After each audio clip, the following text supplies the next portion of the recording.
नमस्कार, स्वागत है आप सभी का एनएफ न्यूज पर। मैं हूं आपके साथ रोहित।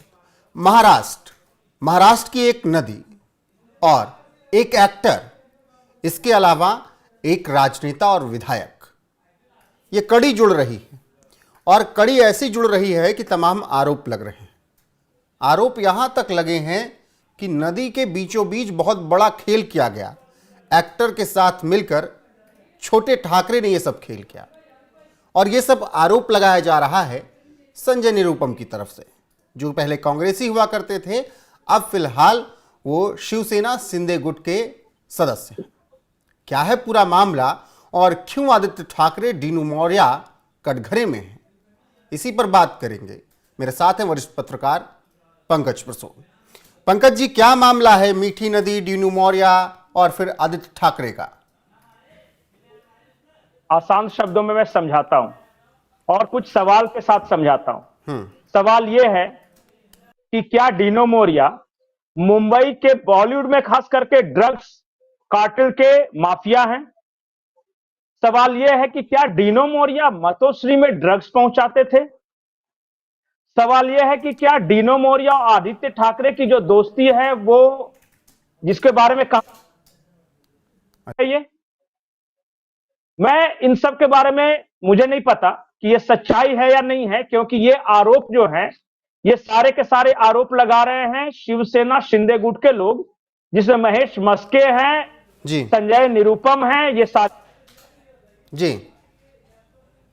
तो इन सवालों का जवाब ढूंढने के लिए हमें चलना पड़ेगा मीठी नदी घोटाले की तरफ। आपने जो ये सवाल उठाए किन किन के आधार पर एक बार फिर से दर्शकों को बता दीजिए, कहां से ये सवाल उठे? मैं 3 सवाल उठा रहा हूं। पहली बात, क्या बॉलीवुड में ड्रग्स का बड़ा रैकेट चलता है, ड्रग्स का खेल चलता है? सवाल नंबर 2, क्या डीनू मौर्य उस ड्रग्स कार्टेल के अहम सदस्य हैं? तीसरा, क्या डीनू मौर्य मतोश्री में ड्रग्स पहुंचाते हैं? और चौथा सवाल कि क्या Aditya Thackeray night life friend group के सदस्य हैं, जो डीनू मौर्य, सूरज पंचोली, एकता कपूर? ये सारे सवाल रोहित, इसमें से कोई सवाल मेरा नहीं है।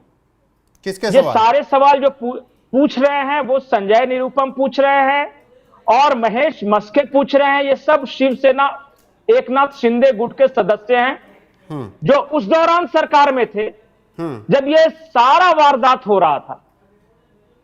जैसे कि एक दिशा सान्याल लड़की थी, उसकी हत्या हुई, उस वक्त भी दिशा सान्याल के पिताजी ने जो नाम लिया था, एकता कपूर, डीनू मौर्य, सूरज पंचोली, आदित्य ठाकरे, इन सब का नाम लिया था। और वही आरोप आज दोहराए जा रहे हैं उन लोगों के द्वारा जो उस वक्त उद्धव ठाकरे की सरकार में थे और अहम पदों पर थे। तो अब ये मीठी नदी का मामला फिर क्या आ रहा है? इसलिए कह रहा हूं, ये पूरी कहानी को समझने के लिए हमें मीठी नदी गाद घोटाला के बारे में जानना होगा। हुआ ये कि बीएमसी ने एक टेंडर निकाला कि मुंबई के बीचों बीच एक नदी बहती है जिसका नाम मीठी नदी है, और उसमें जो सेडिमेंट, सिल्ट, गंदगी, गाद जो जम जाती है उसको हटाना है। और इसको हटाने के लिए एक कंपनी को कांटेक्ट किया गया जिसका मालिक है कदम। कदम ने वो कॉन्ट्रैक्ट हासिल किया। हासिल करने में आरोप यह है कि एक होटल में मीटिंग हुई, डीनू मौर्य उस मीटिंग में शामिल थे। आदित्य ठाकरे थे या नहीं इसके बारे में अभी तक किसी ने कुछ नहीं बताया है, लेकिन कदम को वो कॉन्ट्रैक्ट मिल गया। अब कदम ने क्या किया सुनिए। कदम ने चेन्नई की एक कंपनी से मशीनें खरीदी हैं। एक डीसिल्टिंग मशीन होती है गाद हटाने के लिए, जेसीबी होती है, वो सब खरीदी है। उस खरीद में घोटाला हुआ पहली बार, और फिर घोटाला वहीं नहीं रुका। जो वहां से सिल्ट एंड सेगमेंट हटाया गया उसको मुंबई के बाहर कहीं डंप करना था, जो गंदगी हटाई गई। तो गंदगी हटाने के लिए फर्जी बिल बनाए गए। मान लिया कि 10 ट्रक अगर गंदगी है तो 50 ट्रक बिल बना के सरकार से वसूला गया। और ये कुल मिलाकर ये घोटाला हुआ है 65 करोड़ रुपए का। अब बोलिएगा कि बाकी कैसे नाम आ गया आदित्य ठाकरे या डीनो मोरिया का। हम्म। तो हुआ क्या कि जब मुख्य टोटल 13 लोगों को अभियुक्त बनाया गया, जब कदम को पकड़ा गया तो उसका कॉल डिटेल्स खंगाला गया। और ये 65 और करोड़ का कदम जो के कॉल कथित डिटेल्स, घोटाला बताया जा रहा है, इस पर मामला भी दर्ज किया मुंबई पुलिस ने नगर निगम अधिकारियों और 13 लोगों पर। वही 13 लोगों को आरोपी बनाया गया, जिसमें 2 लोग कदम और जयेश, एक है जयेश जोशी, इन दोनों को पकड़ा गया है, बाकी 11 अभी नहीं पकड़े जा सके। अच्छा, डीनू मौर्य से पूछताछ की भी बात सामने आई थी कि पिछले कुछ दिनों में उनसे पूछताछ भी की गई। 2 बार पूछताछ हुई है। कल जो पूछताछ हुई है वो 8 घंटे की पूछताछ हुई है, एक बार और बुलाया गया है। और इकोनॉमिक ऑफेंस विंग के ऑफिस में पूछताछ हुई है। डीनो मौर्या को डर था कि कहीं मुझे गिरफ्तार न कर ले, इसलिए ईओडब्ल्यू के ऑफिस में पेश होने से पहले इन्होंने कोर्ट में एक याचिका लगा दी है कि मेरी गिरफ्तारी नहीं होनी चाहिए। अब मैं कहानी के दूसरे किरदारों पर आता हूं। जब कदम का फोन डिटेल्स निकाला गया तो पता चला कि ये आदमी जो कि बीएमसी का ठेका लेता है, एक एक्टर के संपर्क में है, डीनो मौर्या के। और डीनो मौर्या से कई बार बातचीत हुई। जब डीनो मौर्या को बुलाया गया पूछताछ के लिए कि भैया कदम, तो बोले कौन कदम? बोले अरे बातचीत कर रहे हो, अच्छा अच्छा बीएमसी वाला कदम, तो हाँ। तो बोला कि कैसे मिला उसको कॉन्ट्रैक्ट, ये बताओ। तो संजय निरुपम का आरोप है कि ये कॉन्ट्रैक्ट डीनो मौर्या के जरिए कदम को मिला है आदित्य ठाकरे की पहुंच और पैरवी से। ये उनका आरोप है और वो कह रहे हैं कि जांच इसकी होनी चाहिए, क्योंकि लगातार कुछ लोगों के नाम अलग अलग केसेस में आ रहे हैं और ग्रुप वही है, जैसे दिशा सानियाला वाला, इसमें भी। अब मुझे नहीं पता कि आदित्य ठाकरे हैं या नहीं है, जो भी आरोप लगा रहे हैं संजय निरुपम, उसी के हवाले से हम कह रहे हैं। बिल्कुल, संजय निरुपम तो क्या कुछ कह रहे हैं मिलाकर आखिर में सुनाएंगे पंकज जी, लेकिन एक विशेष टिप्पणी इस पर भी चाहूंगा कि एक संजय निरुपम ने ही जो कहा, बारिश जब होती है, मुंबई हमेशा होती रहती है, लेकिन जब अधिकतर बारिश मानसून के टाइम पे होती है तो जल जमाव एक बड़ा कारण बन जाता है और उससे आम लोगों को परेशानी होती है। तो संजय निरुपम ने एक बात कही, एक अभी की बात कही 2025 की, एक 2005 की। मैं वो बता देता हूँ, फिर आगे उस पर आपकी टिप्पणी चाहूँगा, फिर आप अपनी बात आगे रखिएगा।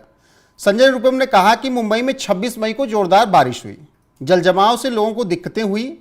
उद्धव ठाकरे के सुपुत्र आदित्य ठाकरे ने मुंबई के निर्माणाधीन इंफ्रा काम में कथित भ्रष्टाचार का आरोप लगाया, लेकिन मुंबई में पानी भरने के 2 कारण हैं, एक नाला सफाई और दूसरा मीठी नदी।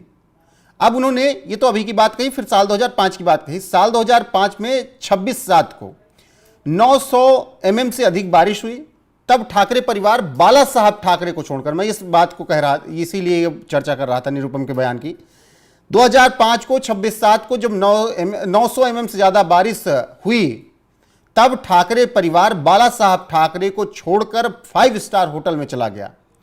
लेकिन एकनाथ शिंदे कंट्रोल रूम से खुद मुआयना अभी हाल फिलहाल की बारिश का कर रहे हैं, ऐसा निरुपम ने कहा। मैं उसमें एक ही लाइन वो उस पर चर्चा चाहूंगा, बाला साहब ठाकरे को छोड़कर 5 स्टार होटल में पूरा परिवार चला गया, निरुपम का जो आरोप। जी, एक और है मामला यह है कि देखिए, बीएमसी भारत का सबसे अमीर म्युनिसिपल कॉरपोरेशन है। बीएमसी का बजट कई राज्यों के बजट से ज्यादा है और बीएमसी में लगातार शिवसेना का राज रहा है। और उद्धव ठाकरे की पार्टी, जब राज ठाकरे अलग हुए तब भी और उसके बाद भी लगातार राज करती रही है बीएमसी में। लेकिन इसी दौरान बीएमसी में कथित तौर पे कई घपले घोटाले भी सामने आए हैं। तो जो इतने लंबे वर्षों तक राज करता रहा हो और लगातार बीएमसी में घपले घोटाले भ्रष्टाचार के आरोप लगते रहे हों, तो मुझे लगता है एक बार निष्पक्षता से जांच जरूर होनी चाहिए। बिल्कुल जांच होनी चाहिए, लेकिन पंकज जी मैं वो 2005 का इसलिए जिक्र कर रहा था जो संजय निरुपम कह रहे हैं। अगर संजय निरुपम की बात सही मान लें, क्या बाला साहब ठाकरे 2005 से ही घर में कमजोर हो गए थे? बिल्कुल, अंतिम वक्त में जो भी लोग वहां के हैं तो बताते हैं, क्योंकि मैं तो बाला साहब ठाकरे से कभी मिला नहीं। राज ठाकरे से मिला हूं, उद्धव ठाकरे से मिला हूं, मुंबई में पत्रकारिता बाला साहब ठाकरे से मिलने की ख्वाहिश थी आपकी?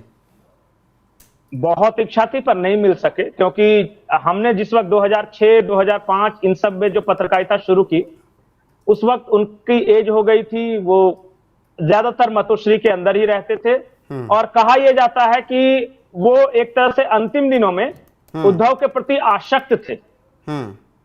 मतलब कि बेटे को नेता बनाने के लिए उन्होंने देखिए अपने भतीजे को निकाला, नारायण राणे को निकाला, संजय निरुपम को निकाला, छगन भुजबल को निकाला, बहुत सारे एक नेताओं की लिस्ट है। तो उस वक्त वो ज्यादा ये नहीं आते थे सामने। दशहरा मेलावा जो उनका आखिरी था, जिसमें उन्होंने कहा था राज ठाकरे के बारे में कि मैं तुम्हारा बाप हूं, उस वक्त मैं शिवाजी पार्क में मौजूद था जब वो दशहरा मेलावा हुआ था। उनका एक होता है शिवसेना का। उसके बाद मैंने कभी ये नहीं किया, लेकिन इतना तय है कि अंतिम दिनों में बाल ठाकरे आहत थे और अपनी पार्टी को इरोड होते हुए वो शुरुआती दौर में उन्होंने देख लिया था। लेकिन उन्हें यह नहीं पता था कि इतनी जल्दी पार्टी की इतनी बड़ी दुर्गति होगी, जो कि अभी हुई है। उस वक्त एक नंबर की पार्टी हुआ करती थी शिवसेना। बिल्कुल, महाराष्ट्र और अलग आसपास के कई राज्यों में पत्ता नहीं हिलता था बाला साहब ठाकरे के आदेश के बिना। बिल्कुल। और आपने आज की तारीख मुझे लगता है कि 17 नवंबर शायद तारीख थी जब बाला साहब ठाकरे का निधन हुआ 2012। आपने तो कवर किया होगा, देखा होगा किस तरीके से पूरा महाराष्ट्र मुंबई बंद रहा। बिल्कुल, उस वक्त मैं मुंबई में ही था। बिल्कुल, बांद्रा में इनका मतोश्री है, वहां से लेकर पूरा जो चला था वो जनसैलाब, वो ऐतिहासिक था। आखिरी टिप्पणी इस पूरे विषय पर। देखिए, इस पूरे विषय पे मैं एक गंभीर बात कहूंगा। उद्धव ठाकरे की सारी कवायद यह है कि किस तरह अपने बेटे आदित्य ठाकरे को पॉलिटिकली एस्टेब्लिश किया जाए। लेकिन बीच बीच में कई ऐसे मामले आ जाते हैं जिसमें आदित्य ठाकरे फंसते नजर आते हैं। और ये जो मीठी नदी वाला घोटाला है, या फिर इससे पहले दिशा सालियान वाला, कहा तो यह जा रहा है कि मैनेज हो गया था, लेकिन फिर जिस तरह ये सामने आया है दोबारा, मुझे लगता है कि कहीं गंभीर मामले में इस बार तो उद्धव ठाकरे नहीं फंसने जा रहे हैं। मैं क्वेश्चन मार्क छोड़ रहा हूं, क्योंकि जिस तरह के आरोप लगा रहे हैं संजय निरुपम या शिवसेना एकनाथ शिंदे वाले लोग, वो उस वक्त सरकार में थे, उन्हें अंदर की बातें बहुत सारी पता है। और जब वो आरोप लगा रहे हैं तो हमें गंभीरता से सुनना चाहिए। ठीक है, बाकी संजय निरुपम क्या कुछ कह रहे हैं जिस पर हम चर्चा कर रहे थे, उनके बयान के साथ आपको छोड़े जाते हैं। बने रहिए हमारे साथ लगातार। नमस्कार। जांच के दरमियान पाया गया कि आदित्य ठाकरे के परम प्रिय मित्र दीनू मोरिया जो फिल्म एक्टर है, उनकी भी इसमें एक भूमिका है। मुंबई पुलिस ने दीनू मोरिया को बुलाकर लगभग 8 घंटे तक उनकी जांच की, उनसे पूछताछ की। उनके भाई भी उसमें शामिल थे। इस दीनू मोरिया की क्या भूमिका है इस पूरे घोटाले में, आने वाले दिनों में निकल करके आएगा। लेकिन दीनू मोरिया और आदित्य ठाकरे के जो संबंध हैं वो पूरे मुंबई को पता है। दोनों दोस्त अक्सर पार्टियां साथ साथ करते हैं। दिशा सालियन नाम की एक युवती, उसके मृत्यु प्रकरण में इन दोनों के ऊपर आरोप लग चुके हैं। और यह भी आरोप लगा था कि जिस दिन दिशा सालियन ने सुसाइड की कथित तौर पर, उस दिन उसके घर की पार्टी में ये दोनों साथ साथ थे। दीनू मोरिया को आदित्य ठाकरे ने अपनी दोस्ती के बदले मुंबई में कई जगहों पर ओपन जिम दिया था, ओपन जिम का कॉन्ट्रैक्ट दिया था। दीनू मोरिया जो नशीली दवाओं के व्यापार में है, जिस पर आरोप लगता रहा है, ऐसे ड्रग पेडलर और ड्रग ट्रेडर के बीच के साथ आदित्य ठाकरे के संबंध का क्या अर्थ है, इसकी छानबीन होनी चाहिए। दीनू मोरिया शहर के बड़े बड़े लोगों को ड्रग्स सप्लाई करता है। क्या वो ड्रग्स उधर भी जाता है क्या, मातोश्री भी जाता है क्या, ये छानबीन का विषय है। इसके बारे में हमारे पास कोई ठोस जानकारी नहीं है। लेकिन निश्चित तौर पर दीनू मोरिया पे जो आरोप लगे हैं, उन आरोपों की जांच होनी चाहिए। और खासकर अब मीठी नदी के भ्रष्टाचार में जब उस कॉन्ट्रैक्टर के वो संपर्क में था, जिसकी जानकारी, जिसके सारे फोन रिकॉर्ड्स मुंबई पुलिस के हाथ लगे हैं, तब इस सवाल उठता है कि एक फिल्म एक्टर का बीएमसी के कॉन्ट्रैक्टर से क्या लेना देना। क्या दीनू मोरिया के दबाव में, प्रभाव में आकर के उसको कॉन्ट्रैक्ट दिलवाया गया था? क्या जो मध्यस्थ हैं, जो दलाल थे, उन दलालों में से एक दीनू मोरिया था? अगर दीनू मोरिया ने दलाली खाई और मीठी नदी के भ्रष्टाचार में उसकी कोई भूमिका है, तो निश्चित तौर पर आदित्य ठाकरे की भूमिका की भी जांच होनी चाहिए।